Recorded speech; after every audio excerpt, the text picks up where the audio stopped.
मुंबईला पाणी पुरवठा करणाऱ्या तलावांमध्ये केवळ 10% पाणी साठा शिल्लक आहे। उद्यापासून बांधकाम आणि जलतरण तलावांचा पाणी पुरवठा पूर्णतः बंद करण्याचा निर्णय। नागरिकांसाठी पिण्याचं आणि अत्यावश्यक वापराचं पाणी प्राधान्यानं उपलब्ध होणार। इगतपुरीतील मुंबईला पाणी पुरवठा करणाऱ्या अप्पर वैतरणा धरणामध्ये अवघा 29% पाणीसाठा शिल्लक। मुंबईसाठी आरक्षित 288 दलघमीपैकी 198 दलघमी पाण्याचा पुरवठा, 90 दलघमी साठा उपलब्ध। रायगड जिल्ह्यामध्ये काही भागात पाऊस झाल्यानं शेतकऱ्यांकडून पेरणी, मात्र आता पावसानं दडी मारल्यानं शेतकरी चिंतेत। पेरणी केलेल्या बियाण्यांच्या उगवणीवर परिणाम होण्याची शक्यता। मान्सून लांबल्यानं आणि उन्हाच्या तीव्र झळांमुळे सिंधुदुर्गातील धरणांमधील पाणीसाठा खालावला, तर नादवडे लघु पाटबंधारे प्रकल्पासह तरळे, शिरगाव आणि ओसरगाव धरणांच्या पाणी पातळीमध्ये घट। पाऊस न झाल्यास दुष्काळाची भीती। पाऊस लांबला त्यामुळे वाशिम जिल्ह्यामध्ये पाणी टंचाईचं संकट। जिल्ह्यातील 162 लघु प्रकल्पांपैकी 78 प्रकल्प हे पूर्ण कोरडे, उर्वरित प्रकल्पांमध्ये 9% पाणीसाठा शिल्लक। कोयना धरणातील पाणीसाठा घटला, त्यामुळे सांगलीमध्ये कृष्णा नदीतून पाणी उपसावरती जलसंपदा विभागाची बंदी। केवळ पिण्याच्या पाण्यासाठी उपशास परवानगी। कोयना धरणामध्ये केवळ 9 टीएमसी पाणीसाठा शिल्लक। धाराशिव जिल्ह्यामध्ये धरणांमध्ये केवळ 12% पाणीसाठा उपलब्ध साठा अवघ्या 22 दिवस पुरणार असल्यानं पाणी टंचाईची शक्यता वाढली आहे। गेल्या वर्षीच्या तुलनेत यंदा पाणीसाठ्यात मोठी घट। परळीसह परिसरातील 15 गावांना पाणी पुरवठा करणाऱ्या नागापूरच्या बाण धरणामध्ये केवळ 30% पाणीसाठा। अर्धा जून उलटला तरी देखील पाऊस नाही, त्यामुळे नागरिकांची चिंता वाढली। ठाण्याच्या शहापूरमधील भातसा धरणाची पाणी पातळी खालावली। भातसा धरणामध्ये 31% पाणीसाठा। पाऊस आणखी लांबल्यास पाणी टंचाईचं मोठं संकट। मान्सून लांबणीवर पाऊस न झाल्यानं पेरण्या खोळंबल्या। शेतकरी पावसाच्या प्रतीक्षेत। चांगला पाऊस झाल्याशिवाय पेरण्या करू नये, कृषी विभागाचं शेतकऱ्यांना हे आवाहन। गडचिरोली जिल्ह्यात पुराचा फटका बसणाऱ्या गावांना नियोजनासाठी पावसाळ्याआधी बैठक। 4 महिन्यांचा धान्य साठा 35 गावांना पावसाळ्याआधीच पुरवण्यात आलाय। मागील 2 वर्षांपासून या 35 गावांना महापुराचा फटका। जळगावच्या वाघूर नदीच्या पाणी पातळीमध्ये कमालीची घट। जिल्ह्यात उष्णतेचा कडाका प्रचंड प्रमाणात वाढला। वाघूर धरणाची जलपातळी 63%वर। पाणी जपून वापरण्याचं केलं जातंय आवाहन। पुण्याच्या चासकमान धरणामध्ये केवळ 5.66% उपयुक्त पाणीसाठा शिल्लक। मागील वर्षी याच दिवशी 15.41% साठा होता। यंदा पावसाअभावी परिस्थिती गंभीर। खेड आणि शिरूर तालुक्यातील नदीकाठच्या गावांवर पाणी टंचाईचं संकट। पाणी टंचाईच्या पार्श्वभूमीवर पुणे महापालिकेकडून विशेष पाणी मोहीम सुरू। वॉशिंग सेंटर, गाड्या धुणं, अंगणात पाणी मारणं आणि बांधकामासाठी पिण्याचं पाणी वापरणं यावर बंदी। अवास्तव पाणी वापर आढळल्यास पथकाकडून जागेवरच कारवाई। पुण्यातील दिवसाआड पाणी पुरवठ्याच्या निर्णयाविरोधात काँग्रेस आक्रमक। काँग्रेसचे गटनेते चंदूशेठ कदम यांच्या नेतृत्वाखाली महापालिका सभेत हंडे घेऊन निषेध करतेय। सत्ताधारी भाजप आणि प्रशासनाचा तीव्र निषेध। नवी मुंबईमध्ये पाणी टंचाई रोखण्यासाठी पालिकेचा कडक कृती आराखडा। पाण्याच्या अपव्ययावर थेट 1 लाखांपर्यंतचा दंड। फौजदारी कारवाईचाही इशारा। नागरिकांना पाणी जपून वापरण्याचं आवाहन। धुळ्यात वाढत्या तापमानामुळे कांदा चाळीतच सडू लागला। उडाणे, चौगाव या परिसरातील शेतकऱ्यांचं लाखोंचं नुकसान। भाव नसल्यानं साठवलेला कांदा खराब। शेतकऱ्यांकडून मदतीची मागणी।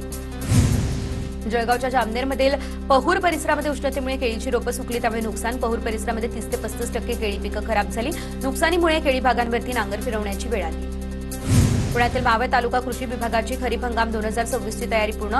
गावोगावी जनजागृती मोहीम सुरू, तर माती परीक्षण, बियाणे प्रक्रिया, भात लागवड प्रात्यक्षिक आणि विविध कृषी योजनांसंदर्भात शेतकऱ्यांना मार्गदर्शन।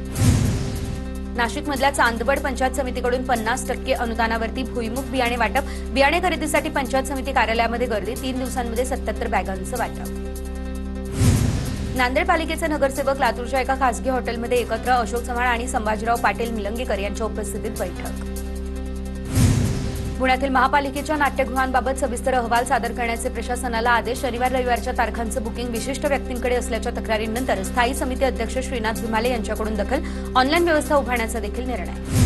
बुलढाण्याच्या खामगावमध्ये उपविभागीय कार्यालय जाळण्याचा प्रयत्न। रविकांत तुपकर यांच्या अन्नत्याग आंदोलनाचे पडसाद। शेतकऱ्यांना सरसकट कर्जमाफी मिळावी या मागणीसाठी तुपकरांचं आंदोलन। प्रशासकीय अधिकारी तुपकरांना भेटायला न गेल्यानं कार्यकर्ते आता आक्रमक। बुलढाण्यामध्ये रविकांत तुपकरांच्या आंदोलनादरम्यान एका शेतकऱ्याचा आत्मदहनाचा प्रयत्न, तर संतप्त शेतकऱ्यांनी दूध भाजीपाला रस्त्यावर फेकत कर्जमुक्तीसाठी सरकारविरोधात तीव्र निषेध नोंदवला। पंढरपूरमध्ये रोहित पवार यांनी केलेल्या आंदोलन स्थळाचं भाजपकडून गोमूत्र शिंपडून शुद्धीकरण, यामुळे पवारांची राष्ट्रवादी आक्रमक। आज राष्ट्रवादीचं भाजपच्या कृतीचा निषेध करत आंदोलन करण्यात आलं। जळगावच्या धरणगाव तहसील कार्यालयासमोर रिपाई कार्यकर्त्यांचं धरणे आंदोलन। हिंगणे बुद्रुकमध्ये बुद्ध विहार आणि दलित वस्तीमध्ये गटारी बांधण्याच्या मागणीसाठी आंदोलन। चंद्रपूरमध्ये जीएसटी भवनाचे उद्या लोकार्पण। 29,99,00,000चं जीएसटी भवन तयार। मुख्यमंत्र्यांच्या हस्ते जीएसटी भवनाचं उद्घाटन। करदात्यांसाठी आधुनिक जीएसटी भवन मिळणार।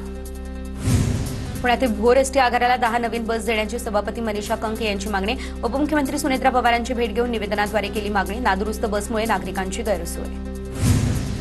नाशिक आरटीओ कार्यालयातील कर्मचाऱ्यांच्या संपामुळे कामकाज पहिल्याच दिवशी ठप्प. पदोन्नती आणि सेवा प्रवेश नियमांबाबत शासनाकडून खोटी आश्वासनं दिल्याचा कर्मचाऱ्यांचा आरोप. विविध कामांसाठी आलेल्या नागरिकांची गैरसोय.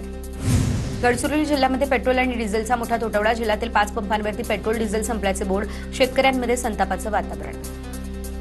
भिवंडी रोड रेल्वे स्थानकाजवळ अत्याधुनिक वॉटरप्रूफ भुयारी मार्ग पूर्ण. वॉटरप्रूफ भुयारी मार्ग अवघ्या 6 महिन्यांमध्ये यशस्वीरित्या पूर्ण. या ठिकाणी सीसीटीव्ही लावण्याची गरज. खासदार बाळामामा म्हात्रे यांची ही प्रतिक्रिया.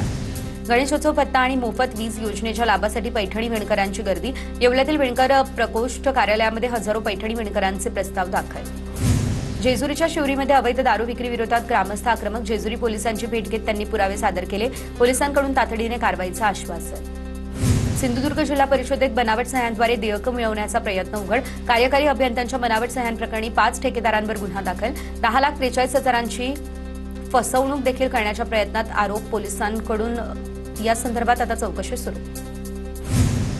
बुलढाण्याच्या खामगावमधील सामान्य रुग्णालय ते जलंब नाका या मार्गावरील अतिक्रमणांवरती कारवाई. नगरपालिकेकडून 12 दुकानांचं अतिक्रमण हटवण्यात आलं.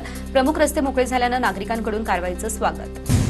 मावळमधील तळेगाव दाभाडे आणि एमआयडीसी परिसरातील मंदिरांमध्ये चोरी करणाऱ्या दोघांना पोलिसांकडून अटक. आरोपींकडून देवीचा 1 किलो 250 ग्रॅम वजनाचा चांदीचा मुकुट यासह 1,28,000 रुपयांचा मुद्देमाल जप्त.